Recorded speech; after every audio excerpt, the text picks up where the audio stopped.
Voltando, pessoal, simplesmente a minha conexão caiu do nada e aí eu pedi para o professor Tiago sair e entrar de novo, ok? Simplesmente eu caí do nada, então nós vamos entrar de novo para continuar, ok? Tô aqui.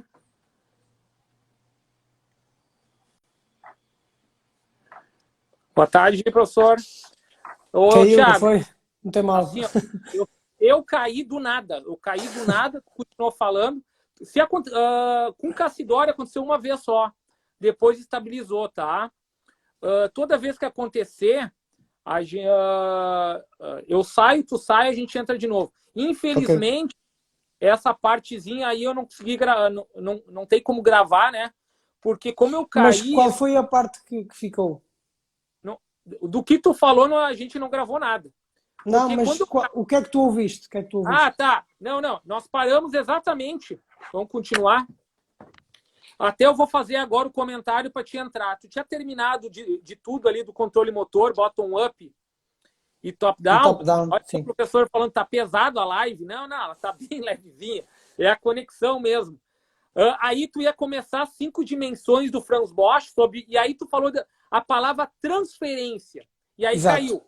Deixa eu só Ok. fazer um comentário do que tu falou até agora e aí nós entramos aí. Então, antes de entrar nas dimensões do Franz Bosch, muita gente acha, até o professor Tiago, nós somos colegas no curso do Bondarchuk, né? Em que nós visualizamos que os sistemas dinâmicos complexos, eles são, eu chamo de uma adaptação, né? Ocidental, até porque o Franz Bosch é holandês e tem vários vertentes americanas da teoria ecológica inglesa e o pessoal, o Scott Kelso também, que é americano, e tem uma pegada que ela é muito similar no raciocínio, mudando apenas a nomenclatura. E até o professor Macena comenta sobre isso. Então, antes de passar sobre as 5 dimensões, que a gente pode dar uma visão bem prática, e nós vamos começar com a dimensão motora, né? Até fiz aqui um esqueminha para não deixar nenhuma fora, só para passar para o pessoal. O sistema biológico funcional ele é muito antigo, da década de 40, e o Bondarchuk, desde a década de 70, já trabalha com uma fase geral, uma fase que ele chama de preparatório especial, que é muito parecido com a fase intramuscular do Franz Bosch, né?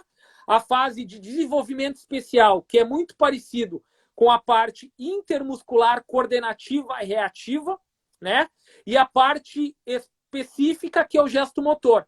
Então, agora nós vamos entrar numa conversa sobre as dimensões dessas manifestações e de que forma a gente pode entender um pouco na prática de como nós podemos aplicar, até passando para vocês, nós temos as dimensões motoras, a Sensorial, sensorial, né? A, controle.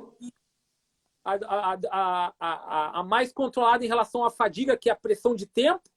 Não, não, Temos não, ainda não. Nós temos 5 dimensões. sim, Temos a motora, sensorial, de controlo, de de controle, intenção, desculpe, de de controle de controle. intenção e metabólica. Isso, intenção é a quarta e metabólica é a quinta. Eu só confundi o nome ali, que quando eu passei a controle, eu grifei a pressão de tempo, mas é de Exato. controle, tá? Então, contigo, vamos começar com a dimensão motora. Então, vamos lá. Qual é a importância de estas 5 dimensões? Elas são uma proposta de que forma nós podemos tentar maximizar ao máximo a transferências positivas daquilo que acontece no nosso treino para o que nós queremos que aconteça em competição. E, tendo em conta isto, o que é importante nós sabermos? Isto é uma proposta. Muito provavelmente existirão outras dimensões que vão ter que ser estudadas, propostas, equacionadas. E então, de que forma é que nós podemos tentar garantir que aquilo que nós fazemos no contexto de treino tem transferência para aquilo que nós fazemos no contexto de competição. Por exemplo, se eu falar na dimensão motora eu tenho, por exemplo, escala intra e escala intermuscular, escala das posturas e até a landscape ou a paisagem, entre aspas, de forças. Ou seja, o gesto motor, se é parecido, se é similar, se é idêntico. Infelizmente, muitas das vezes, a maior parte dos treinadores pega nesta escala motora e pega um dos aspectos que é o facto de ser idêntico determinado gesto motor. Ou seja, se ele está a fazer um gesto motor que é idêntico ao que ele faz na competição, o treinador, o professor, automaticamente assume que aquilo vai ter transferência. E isso não acontece. Porquê? Se eu for pensar na escala intramuscular, é importante nós percebermos uma coisa. Se nós olharmos para o gráfico de força e de comprimento muscular, nós vemos que ele faz um U invertido, ou seja, o nosso músculo tem uma menor capacidade de produzir força nos extremos, ou seja, no máximo encurtamento e no máximo alongamento, e o topo do U invertido está no meio, ou seja, quando ele exibe um comportamento isométrico. Então o que é que a gente percebe? Se eu tiver o gráfico com um U invertido, se eu colocar uma magnitude de força a meio do U, eu tenho um comportamento ou um comprimento muscular até considerável, no qual o músculo pode estar que tem capacidade para suprir a necessidade de força que é necessário. Mas quando eu estou em alta intensidade, ou seja, na performance máxima do músculo, seja no topo do U invertido, o que é que eu tenho? Eu tenho um comportamento isométrico.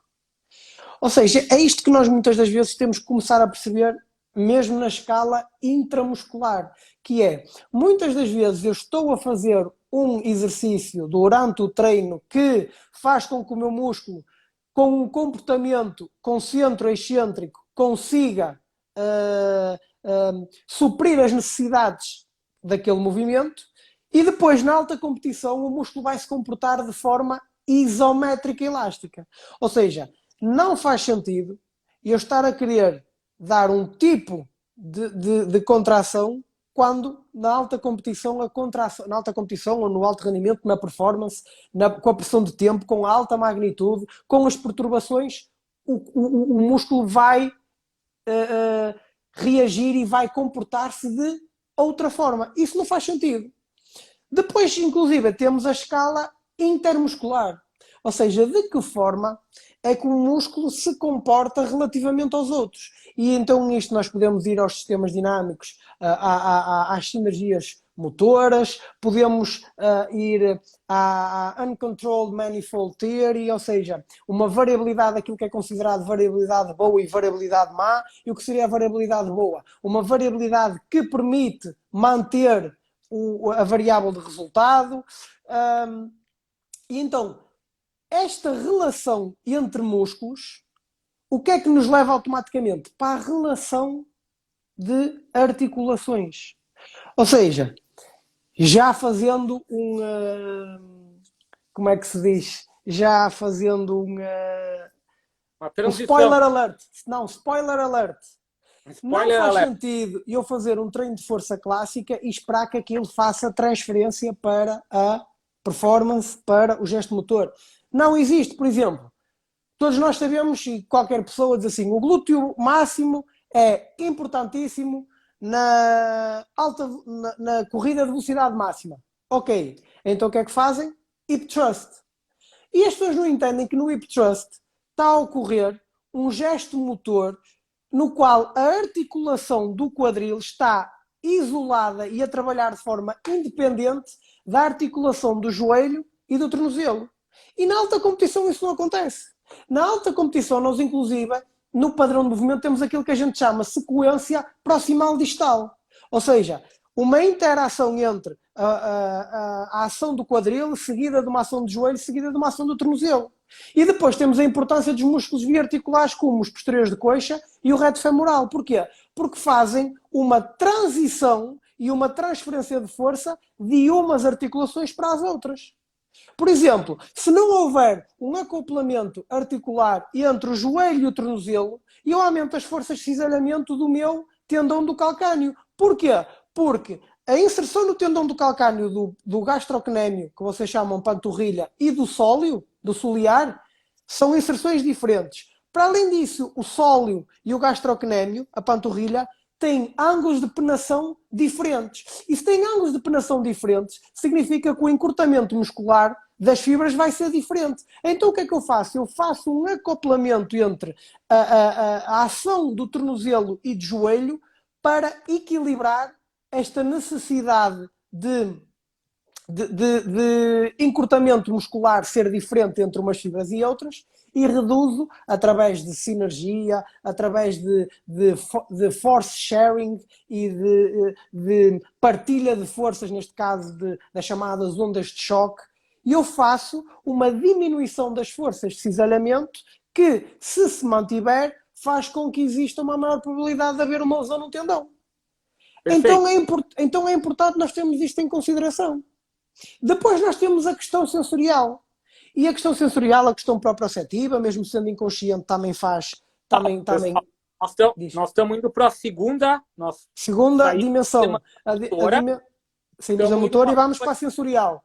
Segunda dimensão sensorial. E na dimensão sensorial nós temos questões relacionadas com a propriocepção, questões relacionadas com a chamada percepção direta.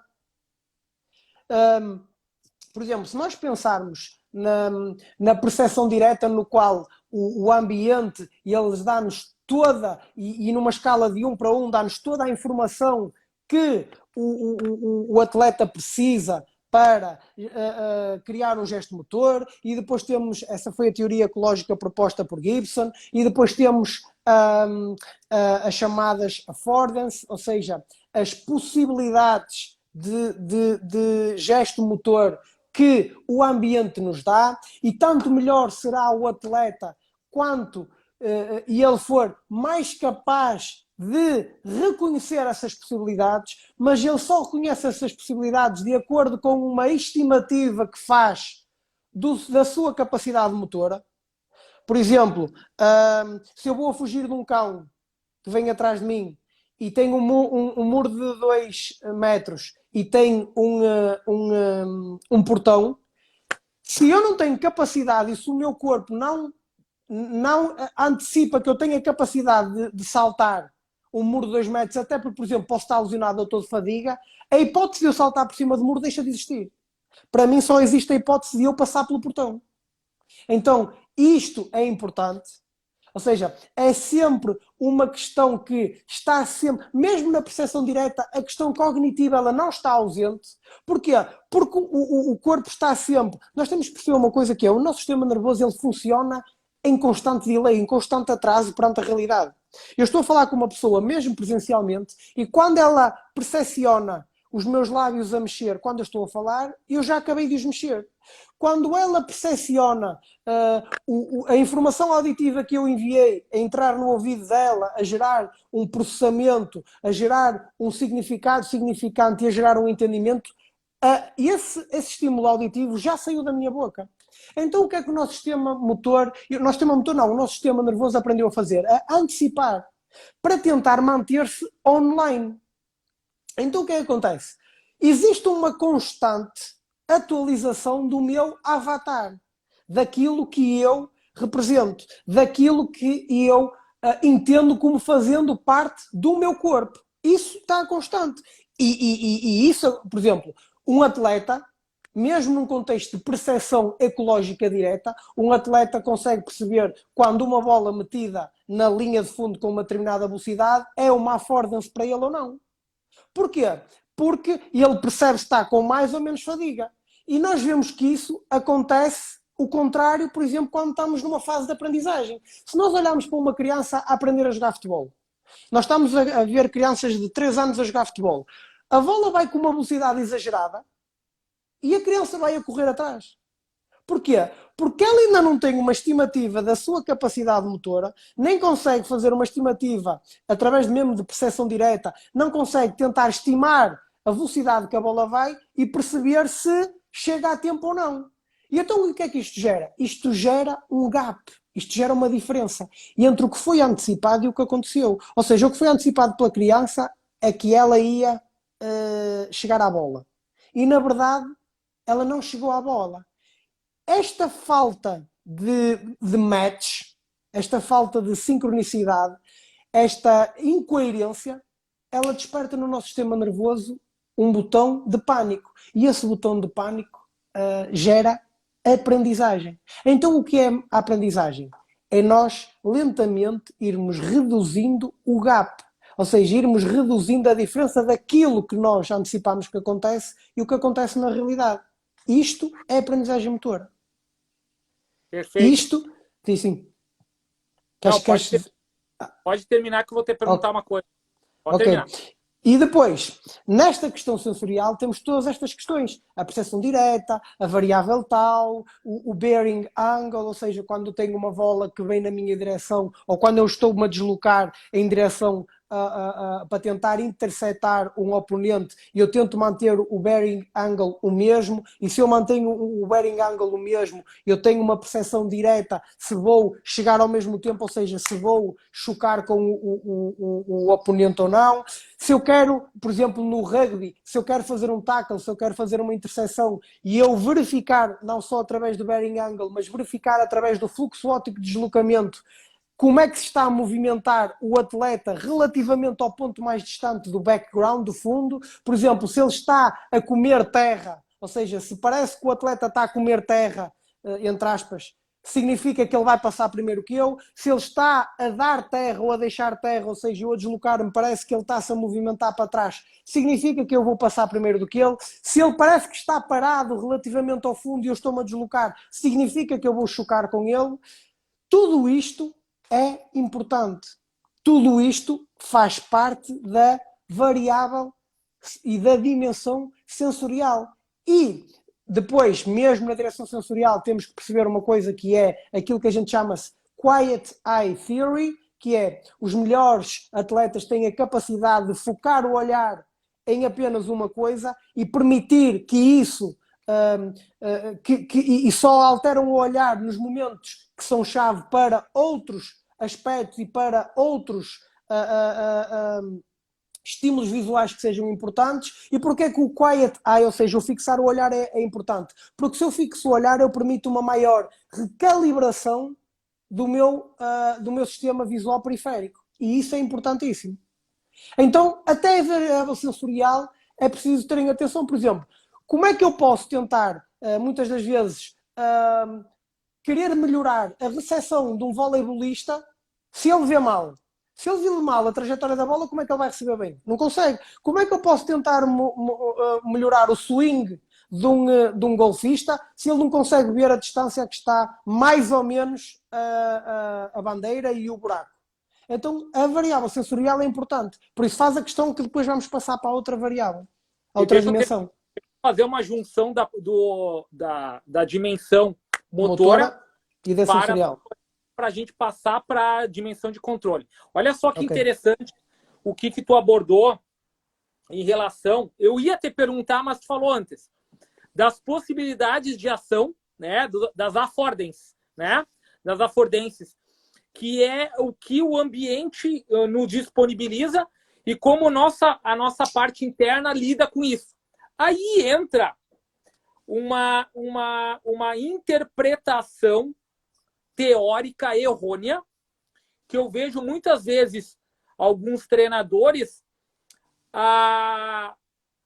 comentarem que gestos motores específicos, né, chamando isso de imitação do movimento, e a imitação do movimento é algo que não vai levar à melhoria. E até ridicularizam. Isso, de forma pejorativa. Então, deixa eu só traçar um raciocínio. Olha como, se nós estamos entendendo que nós precisamos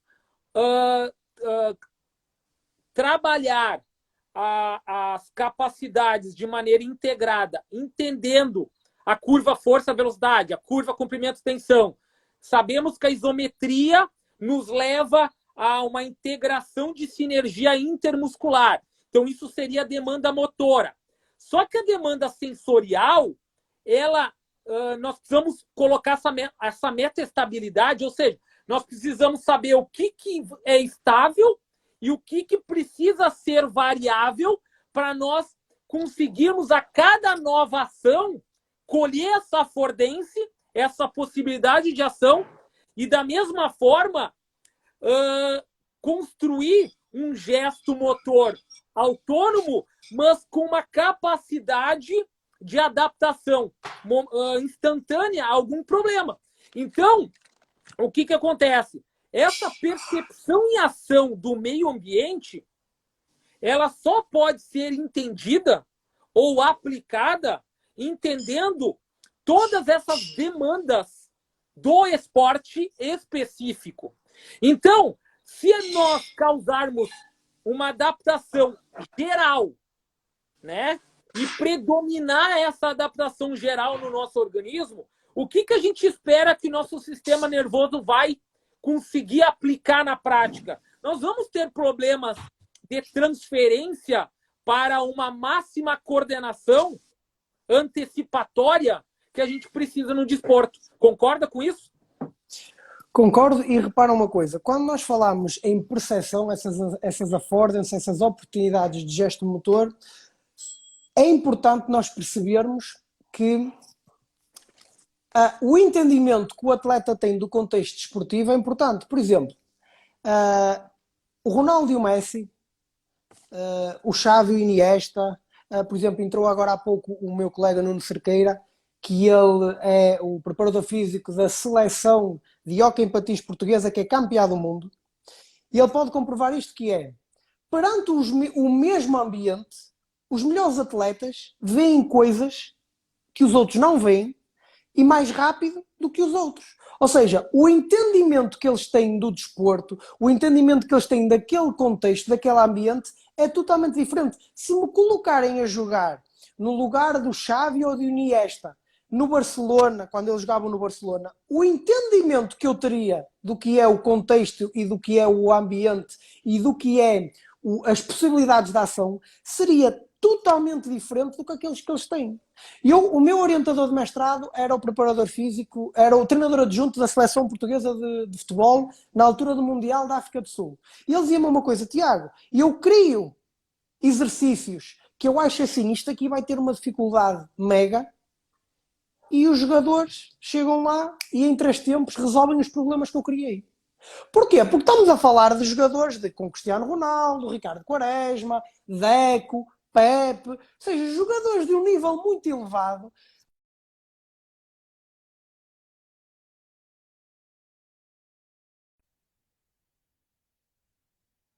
O gesto motor do que é o ambiente e o contexto desportivo, diferente do treinador, e então resolvem aquilo com 2 ou 3 pancadas.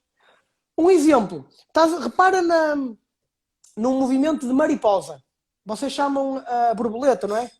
Isso. O movimento de mariposa. A regra diz que as pernas têm que bater de forma simultânea, certo? Toda a gente batia com as pernas dentro d'água. Até que houve um nadador que disse: não, aqui ninguém diz que eu sou obrigado a bater dentro d'água. Foi para uma competição, começou a bater com as pernas fora d'água, ganhou. Primeira coisa, desclassificado. Porquê? Bateu com as pernas fora d'água. E ele disse: aqui só diz que eu tenho que bater de forma simultânea. Não diz que eu sou obrigado a colocar as pernas dentro d'água. Ou seja, nós temos que levar em consideração o entendimento que o atleta tem das restrições. Que restrições? Indivíduo, tarefa e meio. Queres ver uma coisa? Restrições anatómicas. Nós, quando falamos em restrições, pensamos logo numa coisa negativa. Mas há pessoas que têm restrições anatómicas, por exemplo, há lançadores de beisebol que as características anatómicas que eles têm, ou seja, as restrições anatómicas que o atleta tem, só lhe permite lançar de uma forma, que é a forma ideal. E ele mesmo que queira lançar errado, não consegue. Um exemplo, os atletas canianos. O atleta caniano tem uma stiffness, e stiffness para português quer dizer rigidez, mas não pensem na rigidez de uma forma negativa, uma forma positiva. Tem uma stiffness aumentada do tornozelo. Ou seja, o tornozelo dele mantém uma stiffness que na corrida tem uma capacidade brutal de transferir energia sob a forma de força isométrica elástica. E ele não precisa de fazer treino de corrida, treino técnico. O que é que alguns treinadores pensaram de forma errada? Se os canianos, que são os campeões do mundo de maratona e de corta-mato e de corridas de fundo, não precisam de fazer treino técnico, o meu atleta também não precisa, e o meu atleta é europeu. E não entendeu que aquilo é uma restrição anatómica. Não entendeu que aquilo é uma característica dele. E então é importante nós termos isso em consideração. Tudo isto que tu disseste, de o contexto, as oportunidades que nós temos, as restrições, tudo isso é importantíssimo nós termos em atenção. E agora, faz sentido imitar o gesto motor? Depende. Se fores imitar o gesto motor de uma forma isolada, não faz qualquer sentido. Porque a mesma forma do gesto motor, um gesto motor extremamente idêntico a outro, ao gesto, por exemplo, competitivo, pode estar-me a dar uma informação sensorial completamente diferente. Pode estar-me a dar uma informação de inércia completamente diferente. E sabes o que é importante? Ninguém aprende com o movimento. Ninguém aprende a fazer o movimento. Nós aprendemos é com a informação que o movimento nos dá. Tu vais aprender hoje a andar de ski ou a fazer snowboard. Tu vais andar 80% a 90%, se não mais, do tempo a cair. Cais. Tu aí não estás a aprender, tu aí estás a fazer o teu sistema coletar um conjunto de informações que quando tu fores dormir, vai organizá-las através de uma sincronização de fusos, eu chamo-lhe fusos, e no ciclo não-REM. O que é que vai acontecer? Vai haver uma nova ativação dos circuitos neurais do hipocampo e do córtex pré-frontal medial, e vai haver uma sincronização entre estas duas estruturas, e os sistemas e os circuitos neurais que estiveram envolvidos no gesto motor de tu caís, levantaste e tentares manter o equilíbrio no snowboard, vão ser reforçados, e tu vais perceber que no dia seguinte tu vais passar muito tempo a fazer snowboard. Não vais ser nenhum expert, mas vais conseguir manter o equilíbrio, vais conseguir fazer descidas de 20 segundos, 30 segundos, 1 minuto. E eu vivenciei isto na prática, eu nunca tinha feito snowboard.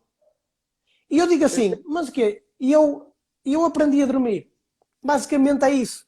Eu, quando estava a fazer um movimento, o meu sistema nervoso estava a coletar um conjunto de informações que depois aproveitou quando eu estava a descansar, fez um replay dos circuitos neurais, organizou a informação, compilou para depois agir da melhor forma possível. Então, é importante isto. É importante eu perceber que copiar gesto motor não significa nada, porque as mesmas posturas, o mesmo movimento pode-me estar a dar informações completamente diferentes. E isto não vai. E se dá informações completamente diferentes, o meu sistema nervoso não vai achar que elas são semelhantes nem relacionadas. Então não vai querer aprender. E agora vamos passar para a próxima dimensão, vais ficar responsável por uma coisa. No final da quinta dimensão, tu vais-me perguntar sobre universalidade e especificidade. Ok? Beleza. O quinto, né? No final. Universalidade e especificidade. Tá, tranquilo. Agora vamos, olha só, isso aqui é bem interessante, tá? Que é a dimensão do controle. Por quê? Porque nós temos a pressão de tempo, né, Thiago? E aí, olha que loucura é isso no entendimento de planejamento de... Eu gosto de dar o exemplo do planejamento dos sistemas energéticos, né? Olha só como essa questão da fadiga, né? A fadiga a gente sabe que é sistêmica, né? Então, e a gente vai falar lá na parte da quinta dimensão sobre o controle neural e não metabólico, né? Então, olha como eu vou dar um exemplo no tênis, tá? Nós podemos ter 4 ações motoras, 8 ações ou 12 ações motoras. E nós podemos, na quarta, na oitava ou na 12ª, fazer o mesmo gesto motor. Só que são gestos motores diferentes, principalmente por causa da pressão do tempo e da fadiga. Então, está contigo agora para traçar essa interligação aí em relação à primeira motora, dimensão motora, segunda sensorial, e agora a gente entra na dimensão de controle. De controle.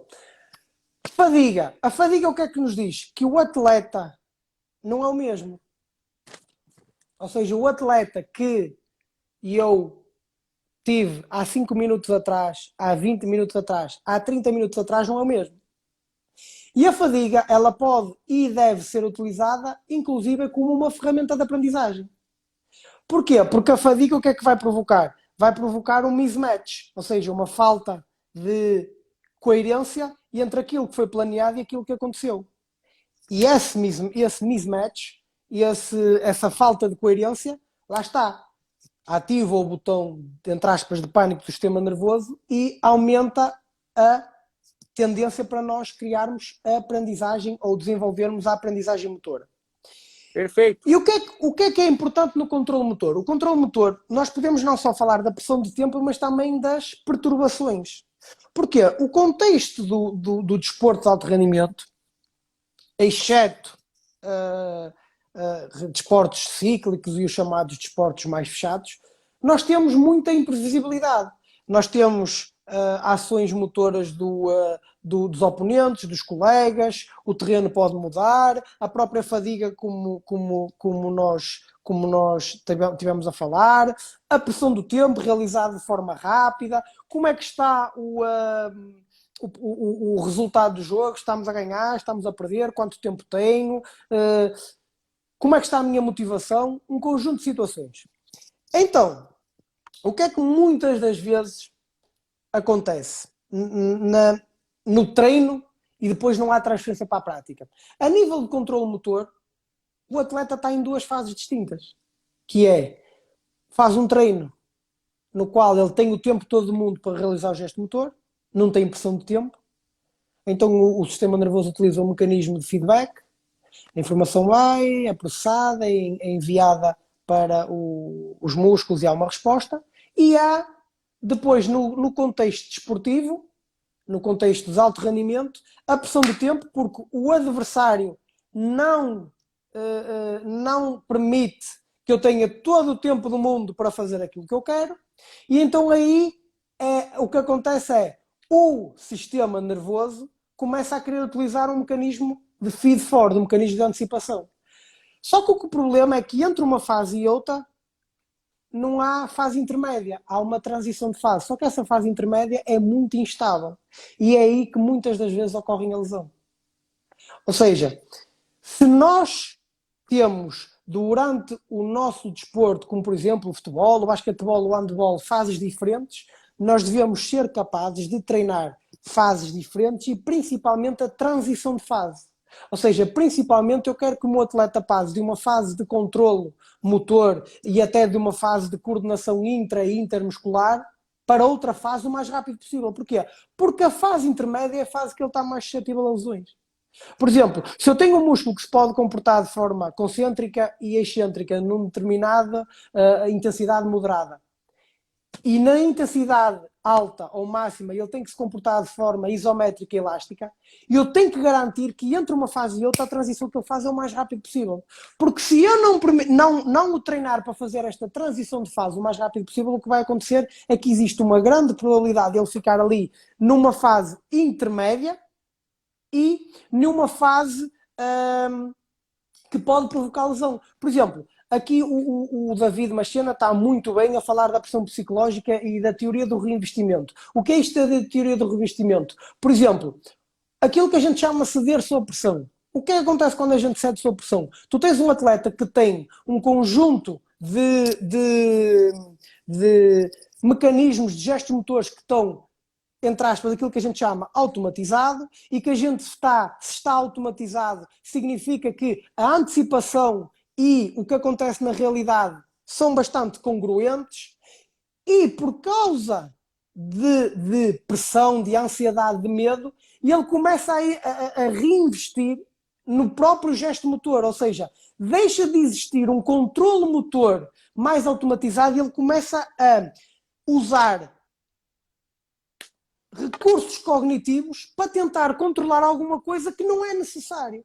Então, o que é que isto vai acontecer? Isto vai alterar a antecipação do perigo. E vai alterar a antecipação do perigo e o que é que acontece? E ocorre uma incongruência entre a antecipação do perigo e o perigo real. E isto leva-nos para o risco de lesão. Tiago, Então é importante... Sim, sim. só para passar um exemplo, é só para puxar lá a primeira dimensão, a motora. Doutora? Olha como isso é muito interessante. Tu falou sobre tu deu o exemplo da transição de fases, tá? Uma cena botou a pressão psicológica, a teoria do reinvestimento, e tu citou o exemplo ali, transição de fase. Então seria uma fase mais intramuscular e eu não posso levar muito tempo para reagir para uma fase mais reativa intermuscular. Agora eu te pergunto, se eu não treinei a fase intramuscular de maneira correta e treinei, em vez de treinar isométrico, né? E treinei concêntrico, excêntrico, vai ocorrer essa transição? Não. Ou vai ser mais difícil? Para já, a transição vai ser muito lenta, ele vai ficar numa situação ou num estado intermédio que vai aumentar o risco de lesão e mesmo que passe para uma contração isométrica, não vai estar potenciada a capacidade física, a capacidade motora daquele músculo, a capacidade daquele músculo produzir força, porque assim, eu não posso querer não treinar uma coisa e querer que a coisa aconteça da melhor forma possível. Isso. Aí, só para complementar, olha só. O Almacena falou, isso mostra que, ao contrário do que normalmente se pensa, nem sempre realizar o próprio movimento transfere para ele mesmo, porque eu preciso de uma base anterior. E mais uma coisa, olha que interessante, nos esportes que eu trabalho, né, tênis, futebol e basquete, nós temos 3 músculos com muitas lesões musculares. Panturrilha, gastrocnêmio, posterior de coxa e reto femoral, um pouquinho de adutor. E interessante, tirando os adutores, mas o reto femoral, esses 3 são biarticulares e a premissa do treino intramuscular é os biarticulares. Então a gente começa a entender como é que esses atletas de altíssima performance eles têm tanta lesão muscular e não é assim desconforto muscular. Às vezes são lesões que tiram eles 2 meses, 8 semanas, com estiramento de grau 2 e 3. Aí a gente começa a pensar, o que está acontecendo? Por exemplo, e o Marciana está a fazer contribuições muito boas, por exemplo, o sprint, vou pegar no exemplo que o Marciana disse. O sprint, muitas das vezes o que é que nós temos? Pessoas que colocam-se o chamado sprint resistido. E como eu estou a utilizar o mesmo gesto motor, a pessoa pensa isto automaticamente faz uma transferência e ainda melhor porque o atleta vai conseguir correr mais rápido porque quando não tiver a resistência, seja o sled, seja o paraquedas, seja o trenó. Mas não percebe uma coisa, quando eu estou a correr, só com o peso, só o atleta, sem nenhuma carga externa, no sprint, a fase do ciclo da corrida que fica sob pressão é a fase de voo. Quando eu adiciono carga externa, a fase que fica sob pressão é a fase de apoio. Isto já são 2 fases totalmente diferentes. E o que é que pode acontecer? Eu posso colocar o meu atleta num estado intermédio que vai aumentar a probabilidade de ele se lesionar. Passando nesta dimensão do controle. Repara, tu estás a correr um sprint de velocidade máxima, top speed. O que acontece é que o tempo de contacto no solo anda à volta dos 100 milissegundos. A informação à frente, a chegar ao cérebro, aos centros hierárquicos superiores, anda à volta dos 120, 150 milésimos de segundo. Só a chegar lá. Ainda não foi processada e ainda não houve uma resposta à frente. Ou seja, quando a informação à frente chega ao cérebro, ao sistema nervoso central hierárquico superior, o pé já saiu do solo. Ou seja, o que acontece é que o controlo é feito por mecanismos de feed-forward, é feito pelos geradores de padrões centrais, aquilo que eles chamam os Central Pattern Generators, e os Central Pattern Generators utilizam não só o Stumble Reflex, que é, a gente, para fazer uma tradução, o reflexo do tropeçar, como o reflexo extensor cruzado, de tal forma que se tu pegares de uma pessoa tetraplégica e a colocares num arnês, num suporte, sobre um tapete, sobre uma esteira, ligas o tapete e ela começa a exibir padrão de marcha. Perfeito. E quando tu aumentas a velocidade da esteira, a velocidade da marcha do paciente aumenta. Porquê? Porque existe uma grande contribuição dos geradores de padrões centrais que estão localizados a nível medular. Então, é preciso nós termos isto em consideração. Então, repara, eu tenho um atleta que numa prova de sprint faz tempo de contacto no solo de 100 milésimos de segundo. E eu agora vou colocar esse meu atleta a fazer um sprint com um sled, um sprint com um paraquedas ou com um trenó. E estou a aumentar, por exemplo, o tempo de contacto do pé no solo para 200 ou 300 milissegundos. O que é que eu estou a fazer? Eu estou a permitir ao sistema nervoso utilizar agora um mecanismo de feedback. Eu estou a permitir ao sistema nervoso esperar pelo processamento da informação, processar e enviar uma resposta para controlar o movimento. Isto não vai ter transferência para a prática, não vai ter transferência para a componente desportiva, não vai ter transferência para a alta performance e para a competição, porque a dimensão de controlo não está a coincidir. E então isto é muito importante. Aqui, e o David deu um feedback fantástico, que é o fazer um determinado gesto motor não quer dizer nada. E eu relaciono já isto com a quarta dimensão, que é da intenção. Um gesto motor exatamente idêntico, com uma intenção diferente, não vai promover transferência. E se eu falo em intenção, eu tenho que falar qual é o objetivo, qual é o endpoint, qual é o ponto de ancoragem, qual é o ponto final que eu quero. E se eu falo de intenção, eu tenho que saber de conhecimento de resultado. E o conhecimento de resultado pode ser intrínseco e pode ser extrínseco. Ou seja, o meu conhecimento de resultado, o knowledge of result, pode ser uma coisa externa, como por exemplo a bola. Eu posso querer fazer um gesto motor para interceptar uma bola, para chutar, para chegar de cabeça, ou um guarda-redes para defender. Ou eu posso ter um knowledge of result, um conhecimento de resultado que seja intrínseco. E mesmo o resultado que seja intrínseco, tudo isto vai ter diferentes contextos, diferentes resultados, diferentes influências, não só nesta dimensão de controlo, mas também na dimensão de intenção. E relativamente ao controlo, muita gente fala o seguinte: treinar a aceleração é empurrar o sled. Não, para o atleta dos 100 metros. Nos 100 metros, a partida do bloco, o momento da aceleração, é o momento que o atleta está mais instável, que ele tem maior perturbação do equilíbrio e pode cair. Então o que é que acontece? Se eu lhe coloco um sled para ele empurrar, acabou o desequilíbrio. Ele está apoiado no sled. Isto vai ter transferência para a prática? Não. Porquê? Porque a informação de inércia, a informação sensorial, que o meu sistema nervoso está a receber do movimento é completamente diferente. Então não adianta estar a copiar se a informação ou a dimensão motora, como nós já falámos, não é igual, se a dimensão sensorial não é igual, se a dimensão de controlo, ou seja, o tipo de controlo, eu no treino faço um controlo sem pressão de tempo e ele utiliza feedback, e na competição tem que utilizar feed-forward, e se a dimensão da intenção do movimento, ele está a realizar com a mesma intenção do movimento, isto cria até problemas no aquecimento. Ou seja, o aquecimento, se não tiver uma intenção semelhante ao gesto motor, um gesto motor exatamente igual ao que ele vai ter na competição não cria transferência. E depois o que é que nos leva? Depois leva-nos para a dimensão energética.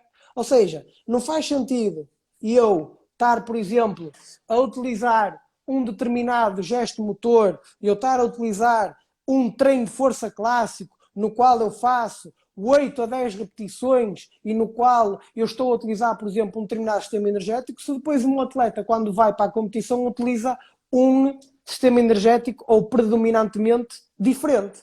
E depois, sobre isto, nós temos de ter em atenção a uma coisa que é, muitas das vezes, nós falamos do sistema energético na fosfocreatina, do glicolítico e aeróbio. E nós temos Tiago, que perceber... já, Sim, sim. só para mim, nós estamos indo já para a parte metabólica. Para a quinta. Só, Para a quinta. deixa eu só... Metabólica.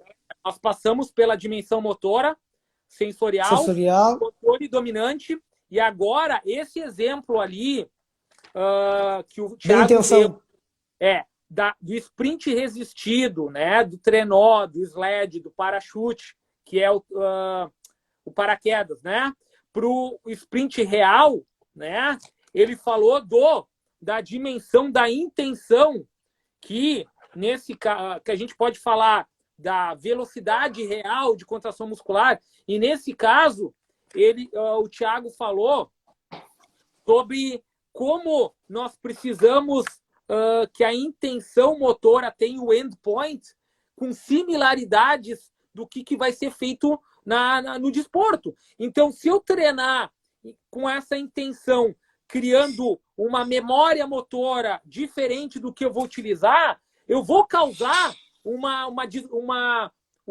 delay.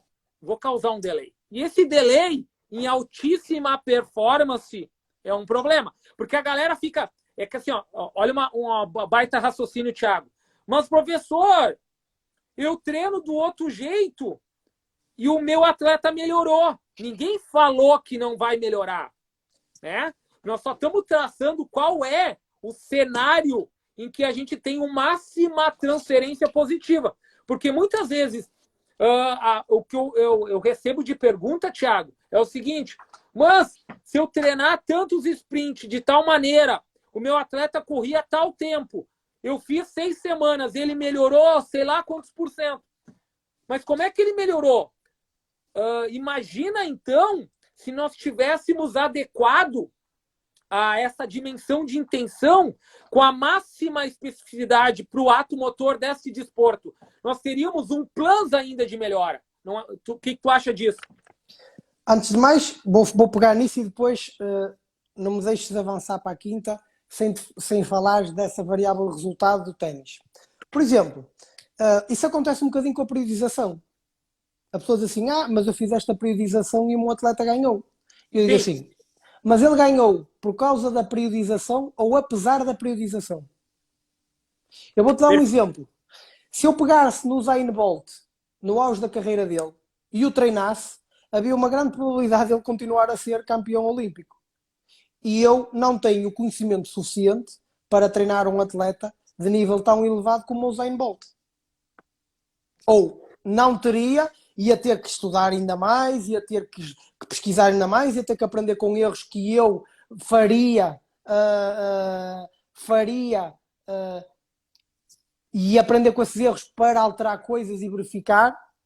Mas existia uma grande probabilidade de o nível do Bolt, o nível do Michael Phelps, o nível da Simone Biles da ginástica é tal que muitas das vezes eles podem ser campeões apesar da ação do treinador.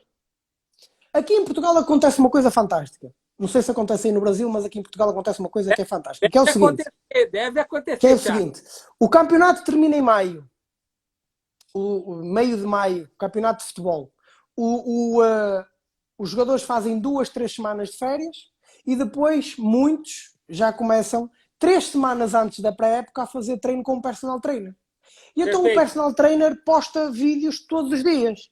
E eles em 3 semanas conseguem fazer força-resistência, força pura, velocidade máxima, tudo e mais alguma coisa. Curam caspa, unhas encravadas, mal olhado e trazem a pessoa amada em 7 dias. Fantástico. Depois o que acontece? O atleta começa a pré-época em julho. Em janeiro, o atleta fez um hat-trick.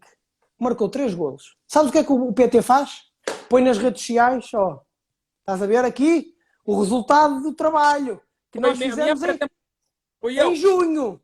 Mas, isto em janeiro. Mas, em novembro, o mesmo atleta teve uma ruptura muscular. E o PT não colocou nada nas redes sociais. Não põe. Lesão muscular não aparece. Só aparece quando o cara faz o gol. Quando faz o... Então a gente tem que perceber isto.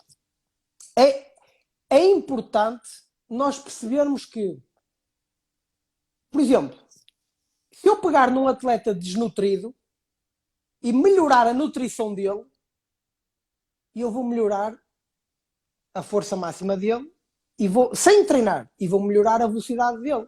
Então ele estava desnutrido, quase não tinha força para se mover, e eu melhorei a nutrição dele e ele agora corre mais rápido.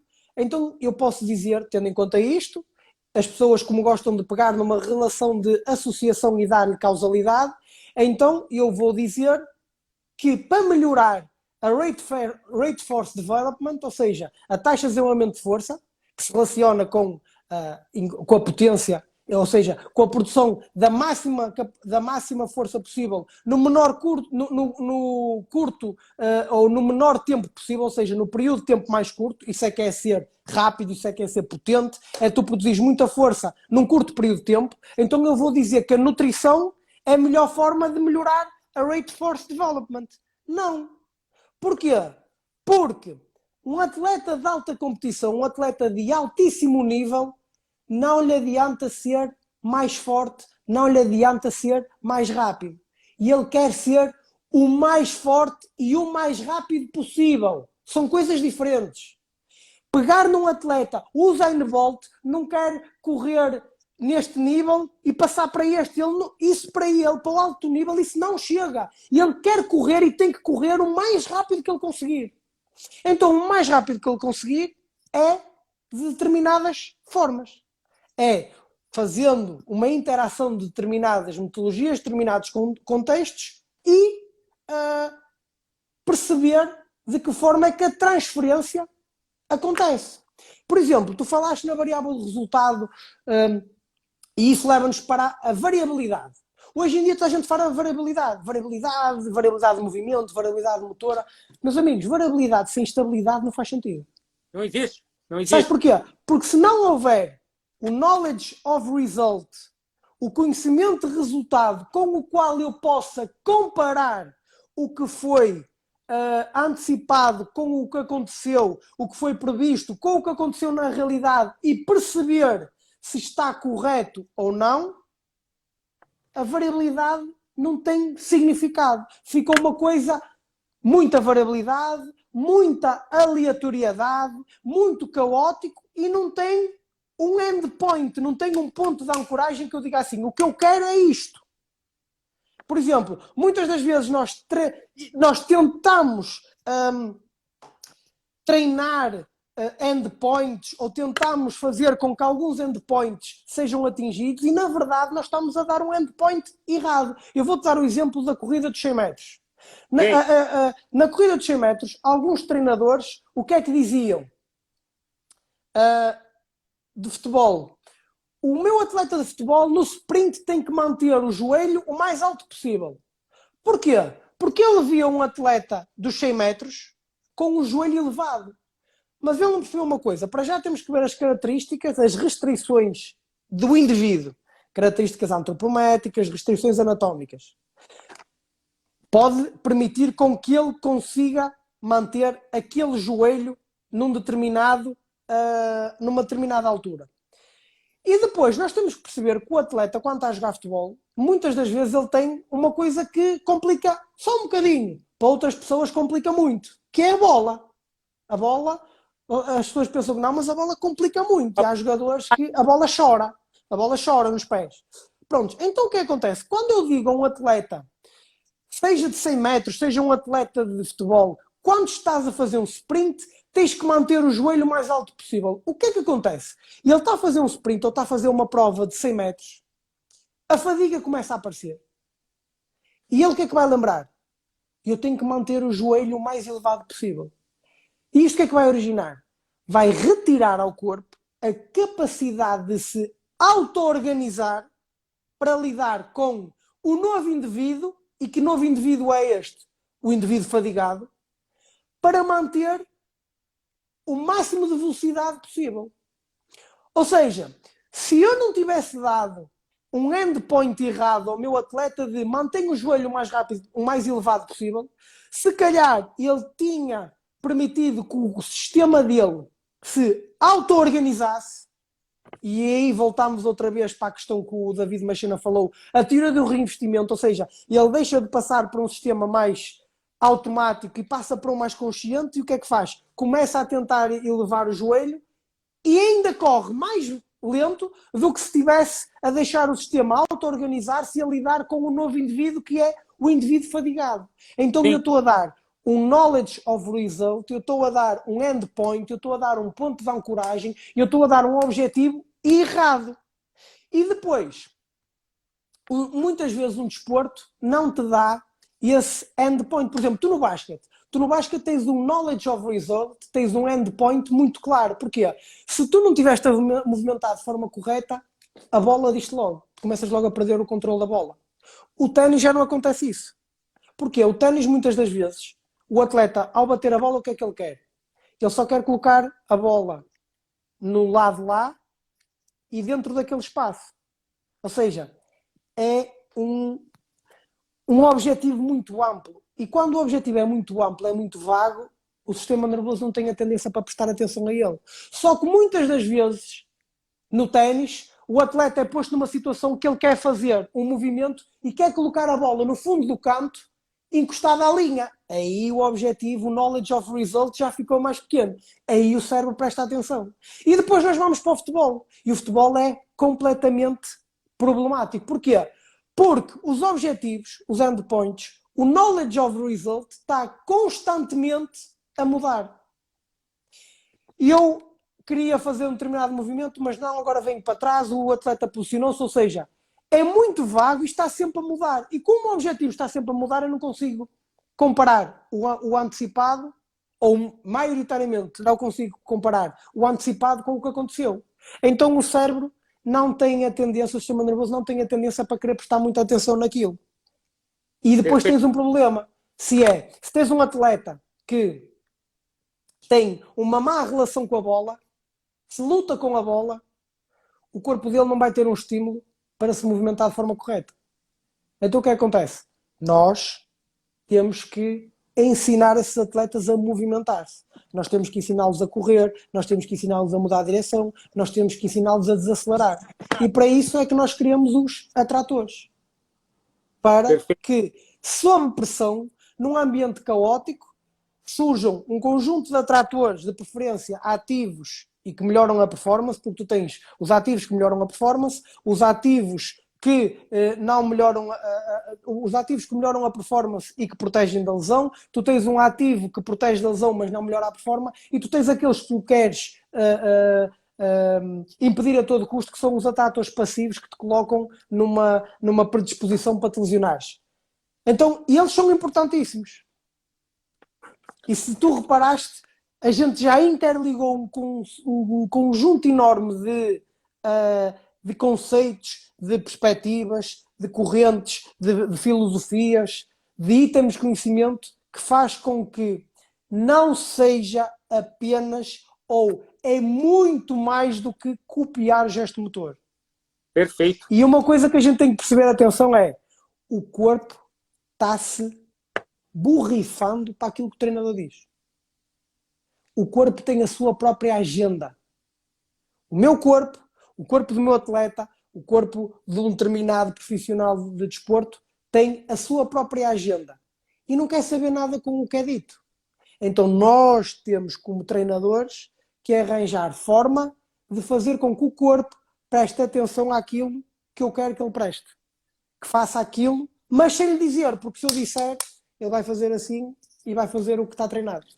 Tiago, puxando agora para... Tu já falou um pouquinho da quinta dimensão, que é a metabólica. Da metabólica. Isso, mas eu acho que algo que eu comento muito, e a gente discutiu isso no curso do Bondarchuk e do Pavlov também, sobre a fadiga sistêmica, né? E em relação à fadiga sistêmica, é interessante, num dos teus posts, que tu comentou que muitas vezes nós não entendemos que nós temos que o controle é muito mais neural do que metabólico, né? Então, e aí entra o que uma cena comentou antes. dessa parte de pressão psicológica também. Esse controle, muitas vezes, da nossa capacidade física sob fadiga tem uma dominância neural muito grande. Fala um pouquinho disso para nós.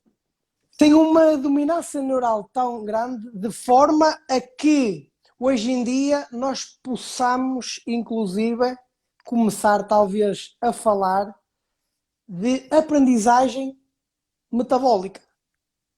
Há um estudo recente do Elvio Afonso, de 2021, que vem chocar um bocadinho com aquilo que nós sabemos de sistemas energéticos. Primeiro, os primeiros 3, 4, 5 segundos é a fosfocreatina, depois temos o sistema glicolítico e depois o sistema oxidativo. E o que é que acontece? O que acontece é que existe muitos poucos artigos publicados com atletas de elite. E quando eu falo elite, atletas de nível olímpico. Atenção que eu acredito que existem muitos dados, e o Augusto Rédoa muito provavelmente vai confirmar isto que eu digo.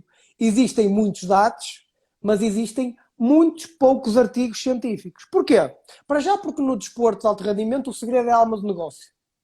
Se tu tivesses descoberto uma forma de aumentares em 50% a capacidade do teu atleta, a velocidade do teu atleta, tu ias estar preocupado em melhorar e fazer com que os teus atletas fossem campeões olímpicos, ou ias estar preocupado em publicar numa revista científica no qual toda a gente ia ter acesso à tua descoberta e ia toda... Não, tu ias querer, meu amigo, foi eu que descobri, é para os meus. Aquilo que a gente diz, o segredo é a alma do negócio.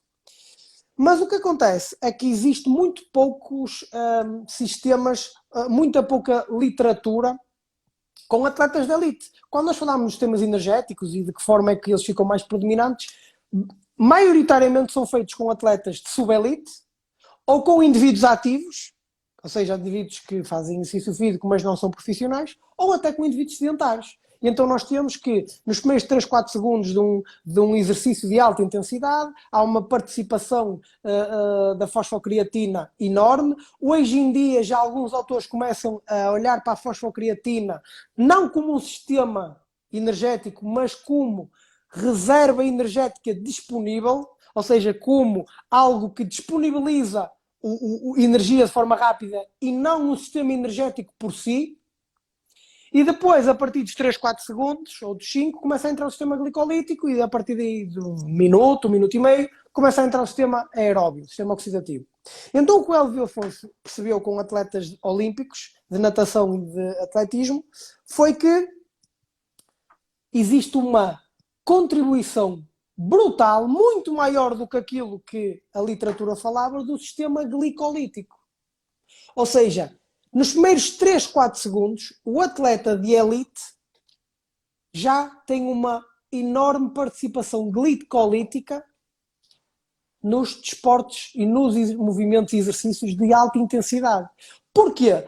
Porque o sistema nervoso daquele atleta já percebeu que ele, a partir de um certo tempo, 3, 4 segundos, vão faltar reservas energéticas. Então já é uma antecipação. Perfeito. E isto leva-nos para o modelo do governador central do Timothy Noakes, o Tim Noakes. O modelo de governador da fadiga central. E o modelo de governador da fadiga central diz coisas tais como tu nunca disponibilizas 100% da tua capacidade física. Antes do teu corpo. Porquê? Porque o teu corpo procura sempre manter uma homeostasia, ou homeoresis, como a gente falou no curso do Bondarchuk. Então o que vai acontecer é que antes do teu corpo estar em perigo, o teu sistema nervoso vai terminar com o gesto motor, com o output motor. Porquê? Porque ele quer garantir a tua sobrevivência, a tua integridade. E então nós temos que começar a olhar para a fadiga como não um defeito do nosso corpo, mas como uma das suas mais maravilhosas criações. Porquê? Porque se a taxa que eu desenvolvo fadiga é maior do que a taxa à qual eu produzo trabalho, eu vou-me afastar da lesão.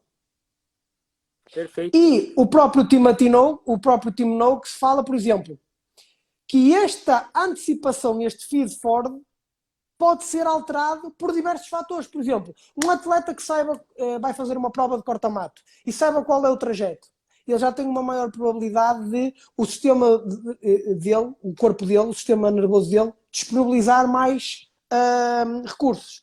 Um atleta que vá competir numa prova no qual tenha atletas do nível dele, ou até, por exemplo, imagina um atleta que ele não gosta e tem uma rivalidade grande. Isto altera a percepção que o corpo tem e a fadiga. Temos que começar a ver a fadiga como uma emoção. Isso. E que nos quais os fatores psicológicos têm uma influência brutal. Só para olha só, agora tu vai curtir isso aqui que eu vou falar para ti. Esses artigos do Afonso, né, que foi feito com nadadores de sprint de nível olímpico, e tem um outro artigo com velocistas com tempo de 10:02 e outros perto de 11, ou seja, elite e subelite. Subelite. Só para a galera entender o que nós estamos falando, que na teoria da fisiologia, vamos dizer, tradicional, né, básica, não deveria ter acúmulo de lactato, tá? Até 6, 8 segundos, 10 segundos, em sprint de 30 metros, ou seja, 3 segundos. E nesses dois atletas, que foi estudo, teve um acúmulo, se eu não me engano, de 20, 22 milimoles de lactato. Já sabendo que o que causa fadiga não é o lactato acaba sendo reconvertido em energia pela fosfocreatina, que joga de novo para virar ATP miofibrilar. Isso a gente... O lactato, inclusive, permite-nos continuar o esforço. É isso que eu vou chegar agora. Olha, agora tu vai gostar. Agora tu vai gostar. Aí, tudo bem, não temos esses dois artigos, né? E a gente estava discutindo adaptações da elite e subelite. Aí eu conversei com o Augusto, ele me passou alguns dados interessantes. O Augusto fez mestrado na Rússia e o professor Cassidori, tá? Ele está terminando o doutorado na Rússia. Eu já fiz 3 lives com o professor Cassidori, mais especificamente sobre o sistema antiglicolítico, né? E que é interessante, né? E a questão do tênis. E aí eu apresentei essa ideia para ele, e sabe que ele me falou? Que tu deve já ter ouvido, mas sobre o bioquímico Nikolai Volkov, né? O principal bioquímico do tempo do Verkhoshansky, Platonov, Matveev, Zatsiorsky, Bondarchuk, toda essa leva, né? Que faleceu, acho que faz uns 8, 10 anos. Quase eu tive aula com ele quando eu fui a primeira vez para a Rússia. Se eu não me engano, no ano anterior ele tinha dado aula para as nossas turmas lá. E ele comentou que eles sabem disso há muito tempo já na Rússia, e eles sabem que tem acúmulo de lactato em 2, 3 segundos, e eles usam isso em alta performance. Por quê? Porque o lactato vira como um suporte de energia da fosfocreatina na reconversão do ATP miofibrilar. Então, é aquilo que tu falou, nós comentamos. Tu descobre as coisas, isso é a ideia russa, né? Para formar campeões, não para publicar em revista. Então, a gente começa a ver, eles estudam para formar os treinadores deles. Se eles puderem publicar, enfim, mas eles não estão muito preocupados em publicação científica. Então, é uma coisa, uma loucura, né? E, por exemplo, o David está a falar aqui numa coisa que é muito importante, que é a corollary discharge, o que é aquilo que a gente chama de descarga corolária. Repara uma coisa, como é que tu sabes se quando tu te estás a mover, tu estás-te a mover por uma intenção tua ou estás-te a mover por causa de uma ação externa? O que acontece é que quando tu te vais mover, isto para explicar o que é a descarga corolária, o que acontece é que quando tu te estás a mover, o teu sistema motor envia uma cópia, que é conhecida como descarga corolária, envia uma cópia, alguns autores chamam erradamente de cópia eferente, mas a cópia eferente tem em níveis diferentes da descarga corolária.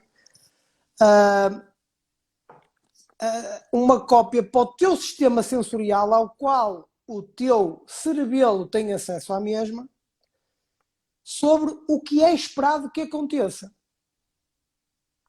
Ou seja, atenção que eu vou mover estas articulações, é esperado que a nível sensorial aconteça isto. Por exemplo, é esperado que a nível sensorial os fusos neuromusculares de determinados músculos aumentam a sua atividade porque o seu músculo vai alongar, é esperado que a atividade ou a coativação alfa-gama de determinados músculos aumentem a sua atividade, ou seja, a cópia do que foi enviado para os músculos, ou aquilo que eles chamam os chunks, os pacotes, é enviado para a parte mais sensorial do cérebro, ao qual o cerebelo tem acesso, e depois o cerebelo tem acesso a essa cópia, e o cerebelo, através do trato espinocerebelar anterior e lateral, e ele recebe a informação proprioceptiva inconsciente. Ou seja, nós não temos consciência dela. Mas, ou seja, ele recebe a informação online de qual a variação que está a acontecer a nível de receptores articulares, fusos neuromusculares, órgãos tendinosos de Golgi, receptores de tato e de pressão, discos de Merkel, de Pacini, de Ruffini, corpúsculos e cúpulas de Higg, tudo isso. E então ele vai fazer esta comparação, ou seja, foi comparado que exista isto, ou foi previsto que exista isto, e foi comparado com isto que na verdade fez match ou não fez match. Foi congruente ou não foi congruente. E por isso é que o cerebelo é também aquilo que a gente chama um órgão da aprendizagem. Porquê? Porque o objetivo do cerebelo é começar a reduzir esta incongruência e estes chamados erros. Ou seja, se é esperado que aconteça isto e aconteceu isto, está a existir um erro. E o que é a redução de erros? É a aprendizagem motora. Então, é isto para explicar o que muito bem o professor David Machena falou e eu gosto muito que ele introduz estes temas porque até ajuda a aumentar o debate e até ajuda na linha de raciocínio. Mas é basicamente aquilo que tu disseste. E agora uma pessoa diz assim, mas então o que é que isso significa?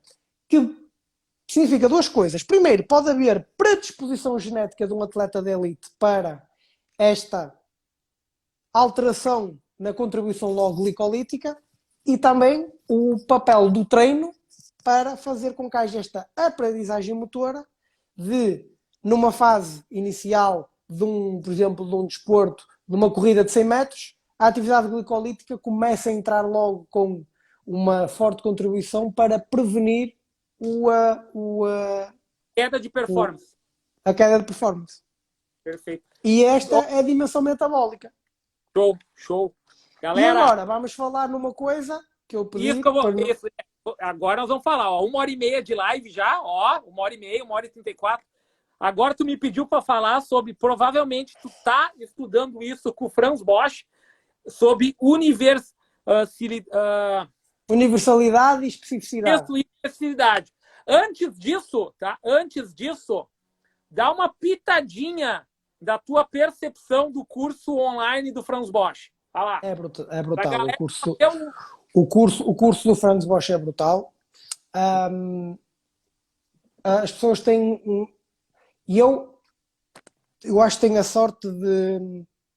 Durante muito tempo, há muitos anos que eu já estudo diariamente. Eu sou meio dói da cabeça, então eu estudo tipo 4, 5 horas todos os dias. Eu tenho horários reservados na minha agenda que eu não aceito alunos. Não aceito alunos porque eu tenho que estudar, porque se eu não estudar eu sinto-me burro. E se eu me sentir burro, eu não me sinto bem e não consigo fazer o meu melhor trabalho. E então muitas das coisas que o Franz Bosch fala, eu já tinha tido contacto com elas em outros contextos. Por exemplo, eu já tinha lido os livros dele, eu leio o livro e vou atrás dos autores, porque muitas das vezes eu leio um livro e faço uma interpretação diferente, e como faço uma interpretação diferente depois... Original, eu também faço isso. Eu vou atrás do artigo original, porque a interpretação do autor do livro, às vezes, é diferente do que tu lê no original. Porque cada um tem uma interpretação, cada um tem uma base teórica anterior. E depois, uma coisa que eu procuro quando faço um curso, e eu tento sempre provar que o professor está errado. Sempre. E é uma coisa que eu procuro que as pessoas façam nos cursos que eu dou, que é que tentem sempre provar que eu estou errado. Ou seja, eu falo com os autores, mas isto aqui, e tendo em conta isto, e tendo em conta aquilo, atenção que as neurociências não dizem, por exemplo, e nestes dias tive um debate com o Franz Bosch, que ele falava da rota ventral e da rota dorsal no processamento de informação. E é totalmente diferente, por exemplo, do que aquilo que o Mariano Sigman fala no livro A Vida Secreta da Mente. Por exemplo, Mariano Sigman fala na Vida Secreta da Mente que a rota ventral, até porque apanha as zonas do tronco encefálico, que são responsáveis por movimentos automáticos, o tronco encefálico, o bulbo respiratório, ou seja, movimentos automáticos, é considerada uma via mais automática. O Franz Bosch cita outros autores que referem outra perspectiva, porque para a perspectiva e para as teorias da percepção existem 7 ou 8 ou 9 teorias diferentes. Então é importante a gente ter isto. E a gente tem que debater, tem que explicar. Mas a verdade é um fora de série. É um fora de série. Nota-se perfeitamente que é uma pessoa que já estuda há muito tempo.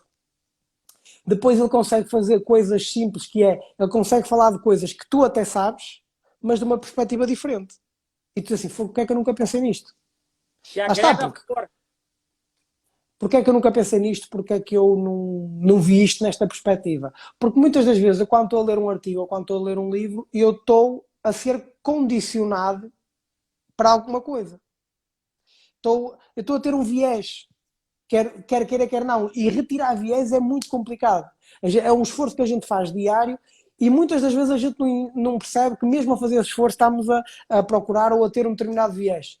O curso é fantástico, inclusive hoje um dos assistentes dele, nós já tínhamos, o curso dele já estava agendado para Portugal em dezembro e janeiro, mas por causa disto da pandemia nós falámos eles falaram comigo e disseram, Tiago, olha, se calhar é melhor adiarmos para janeiro, fevereiro ou fevereiro, março. Então, esta semana eu vou reunir com Thiago, eles. professor Augusto, já somos 2, tá? Já comentei contigo. Nós vamos para Portugal ali prestigiar a turma do Franz Bosch, que vai ser mediada por ti, né? Pela tua equipe. E mais do que prestigiar, vocês vão aumentar o nível. E olha, seria fantástico também se, por exemplo, viesse o professor David Machena, o professor Ramiro Barros. Eu só não trazer toda a gente. Aqui, porque eu não falei com ele ainda. Mas ele tá agora pela live autoconvidado para nós irmos para Portugal. Ele está autoconvidado. Tá? Pela live. E o objetivo desse curso vai ser 3 dias online.